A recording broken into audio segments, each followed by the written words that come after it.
Now then, looking at the charts you have been given with respect to the reality generation circuit, we have, of course, explained many times the idea of how you create reality through the prism of your personality. But this is a little bit more in-depth so that you can really follow the circuitry of energy and understand that as we describe this reality generation circuit is what is overlaid on top of the soul blueprint. So you bring through the crystallization of the soul blueprint, and in that crystallization process, you create the personality construct, which is represented by the triangles in the center of the reality generation circuit, and which is explained even in more detail on the sheet that just shows the two triangles by themselves. So that central triangle is the same triangle as on the other sheet that is represented by the balanced and imbalanced state. Is that clear to everyone? Yes. All right. So the idea is that this reality generation matrix, if you will, of energy, this configuration, vibration, this signature, template of energy is in a sense superimposed over the soul blueprint and allows the soul blueprint energy to filter through this personality matrix into the reality generation circuit. So the idea is that it comes up through, the soul blueprint is translated through the prism, which is, as we said, the idea of the beliefs and definitions, the thoughts and emotions, and the behaviors, the actions that you put out into the world. And this forms the three-sided prism of your personality. This then, in receiving from source your basic energy of existence, and from source the idea of your blueprint, your soul blueprint, you then put out this vibration in whatever combination the beliefs, emotions, thoughts, behaviors all work together in through the prism. Put that out as a vibrational energy, a projection, so to speak. That projection bounces off the mirror of all that is, which is the outer circle, and is reflected back to you. And thus then into the personality, a translation is made, an experience is created of that reflection, and that experience is given back to the source to add to the overall knowledge of all that is, the overall experience of all that is, and what is possible within all that is. But that experience then is fed back in, reinforcing the personality prism, which then creates another projection, which then gets another reflection, reinforcing that which was projected, which then creates another experience, which reinforces the personality, which goes back to source, which comes back to reinforce the personality again. So you see, it is this cyclic idea that once you establish what your personality is in terms of beliefs, emotions, and behaviors, that is constantly reinforced over and over and over again.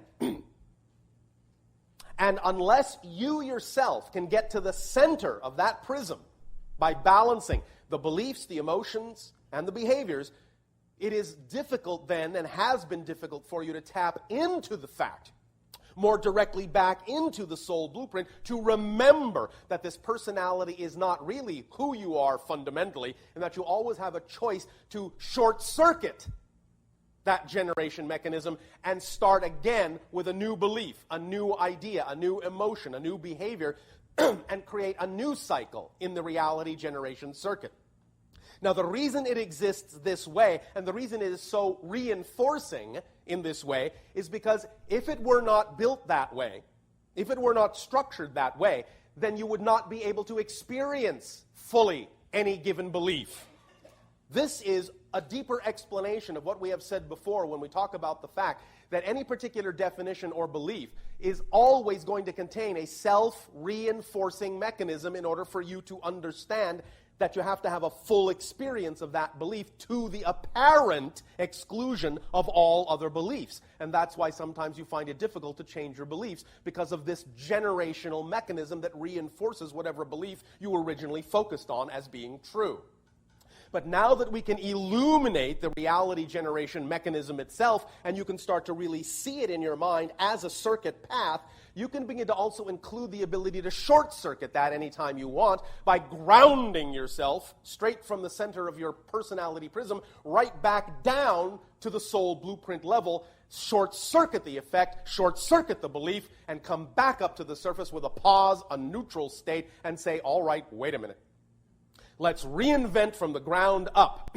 Let's take from the soul blueprint level where I know my themes and I know myself, and let's reconstruct the personality prism and bring it back into balance with belief, emotion, and behavior, and let a new generational energy follow that circuit and get reinforced rather than the one that no longer served me, rather than the one that was perhaps a little bit out of alignment with my fundamental soul blueprint, my basic self, my natural self, my fundamental true self.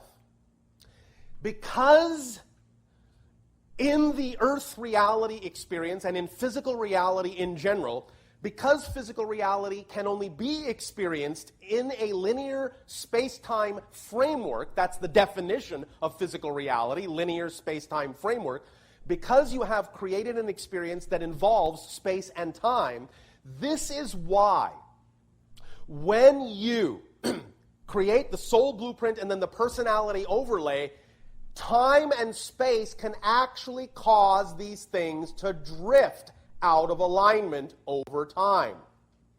You follow me? In other words, the very idea that you have included the concept of space and time into the equation of your experience of life actually creates in the equation of your experience the possibility, the ability for you to get out of alignment with yourself. You see, on higher levels, there's no possibility of getting out of alignment with your true self, because we are not involved in the idea of as much space and time. But when you steep yourself deeply in a space-time matrix, then the very idea that you're dealing with space and time can actually become part of the equation to such a degree that it can actually have an effect on your ability to stay aligned with your true self. Because if there is space, you can get out of alignment over time. You see? So the idea is to make these circuitries in that sense that were invisible now visible to you, so that you can understand the equation you are creating, the circuitry you have been working with, so that you can understand why it has gotten out of alignment over time, and allow yourself, now that you know what equations you are working with, to bring it back into alignment. In other words, this is just teaching you how to use the actual structure of the reality you find yourselves in. You follow me? Anyone not clear about this idea? All right.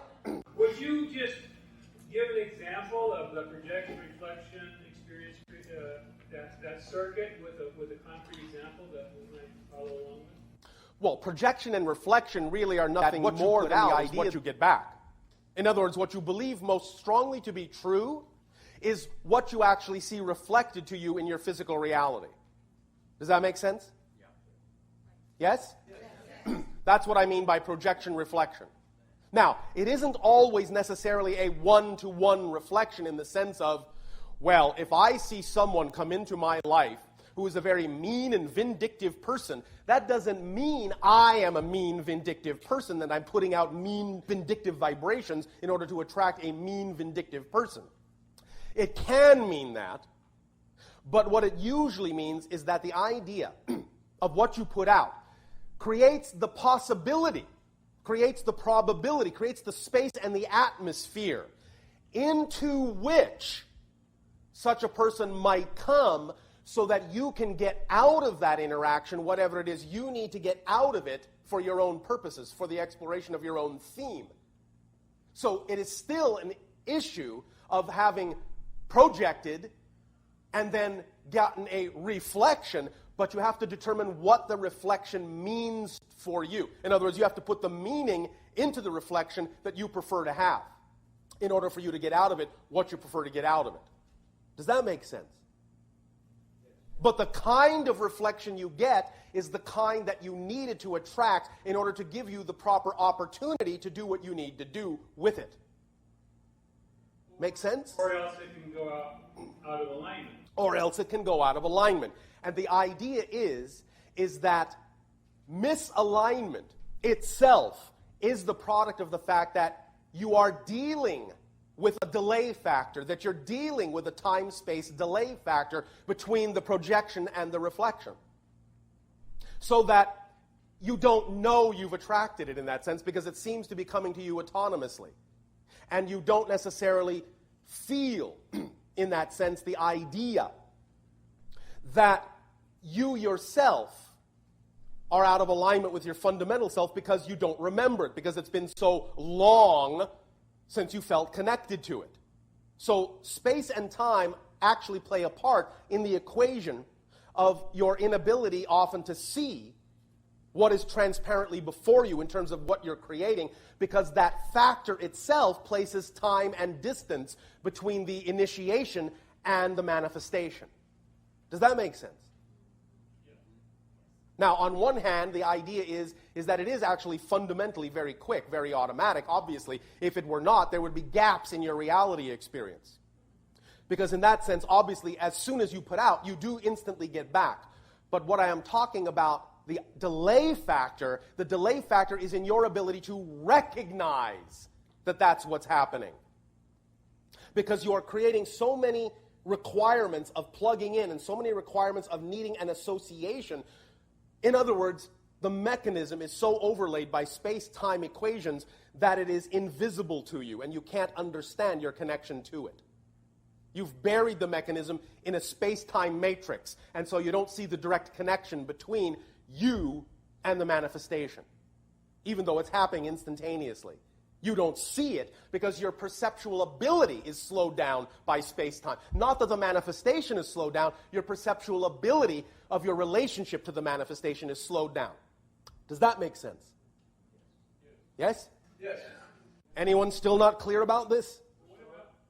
Yes? The other part of it, the experience and the creation, and how does that fit in? How does it fit in? Yes. In what sense? Well, you said there was a whole loop. Yes. And I'm not seeing how it all fits. How it all fits with what? Well, you explained the projection reflection. Yes. Could you tie that into the experience, to source, and from source creation? How does creation? Well, first of all, of course, you are created by source, yes? Yes. All right. That gives you your existence, yes? Yes. Within existence, you create the idea of your relationship to existence, yes? How you create your relationship to existence determines the experience of existence you have, yes? Yes. Are you sure? Are you with me? My head's been a little spinning. So. Oh, all right. How you define your relationship to existence creates your experience of existence. Does that make sense? Yes. All right. So your experience is directly related to how you define your relationship to existence. That's another way of saying that. Yes? Yes. All right. So once you have then the experience is then reflected back to source to add to source's perception of itself and what it is capable of providing as experiences to all of the pieces source has created itself to be. Does that make sense? Yes. So that's the loop. Does that make sense then? Mm-hmm. Does that clarify what you were asking? Mm-hmm. You're sure? Yeah, I was going to add one more thing. Yes. When you want to kind of reground yourself, you're saying go back to your blueprint. Why not just go right back to source? You could, and that's fine. And perhaps that might actually be one of the better ways to do that. But eventually, in order to actually have an experience, you will have to come back from source through the blueprint anyway. So in a sense, that's what we mean by going back to the blueprint. Yes, you can connect all the way back to source, but you have to come back through the blueprint to reconnect to your personality construct in order to have another experience. Does that make sense? Yes. Does that help?